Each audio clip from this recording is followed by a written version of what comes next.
Thank you very much.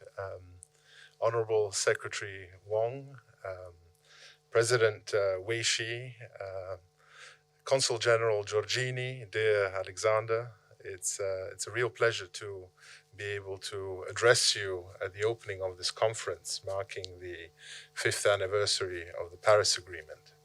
I think it's a really timely conference, given that later today we will have what Alexander mentioned, this virtual summit in the context of the UN. So I think it's a very good occasion to, well, first of all, share with you the good news, which Alexandre anticipated a little bit, which is a very major decision which took place in the context of the European Council, which was held over the past 2 days, where the heads of state and government of the European Union decided to endorse the target of emission reduction of 55% by 2030 at the latest, raising it from 40%, which was the previous target. And I think this is really good news. I think it's a major decision for what is a major economy and major player in the context of climate change, which is the European Union. So this is really, I think, an important decision which was taken yesterday by the heads of state and government of the European Union, and which will allow the European Union to be on track to meet its objective of climate or carbon neutrality by 2050.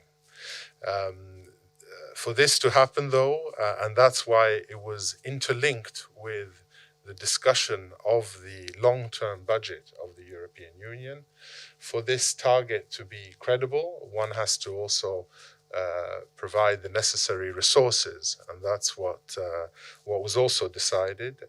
And we have a agreement on a package of 1.8 trillion, which is, again, quite a momentous decision in terms of the European Union mobilizing unprecedented amounts of public funding to mobilize a number, to achieve a number of objectives, including relating to climate, because here we have a target of 30% of these resources, which will be devoted to climate actions. So I think that's another very welcome development.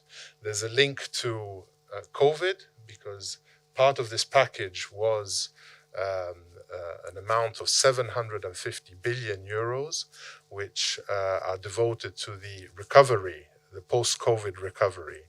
And again, these are 30% of these funds will be devoted to climate change.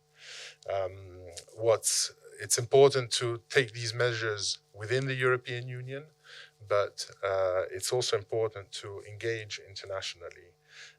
And this is our job as European diplomats. I'm thankful for this opportunity to engage in what we call European climate diplomacy. I think it's a very important aspect of our job. And here it's to really, the objective is to get others to adopt ambitious targets and policies,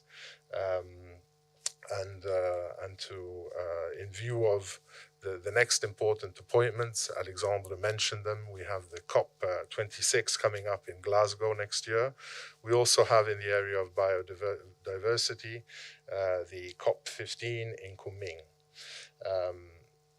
So these are important meetings coming up, and the European Union will play its full part. And it was important to make the commitment I mentioned earlier.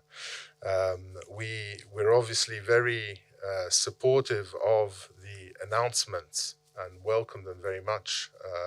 The 2060 carbon neutral target by China, and the one made only a few weeks ago by the chief executive of carbon neutrality for Hong Kong of 2050. This is really, really good news, and we hope to work together. We know that there is an updated action plan that you have to work on by the middle of next year. We'd be happy to engage with you on this topic, whether it's on the area of green finance, for example, and there'll be a panel later today on this, or other topics where there's European expertise in terms of technology. I think there's a lot that can be discussed, and we'd very much welcome to be a part of that discussion. So I'll finish my words here. Again, thank you very much for inviting me to address this conference. I think it's a very good initiative, and I congratulate the Hong Kong University of Science and Technology, but also the Consulate General of France for this initiative, and look forward to the discussions in the different panels. Thank you very much.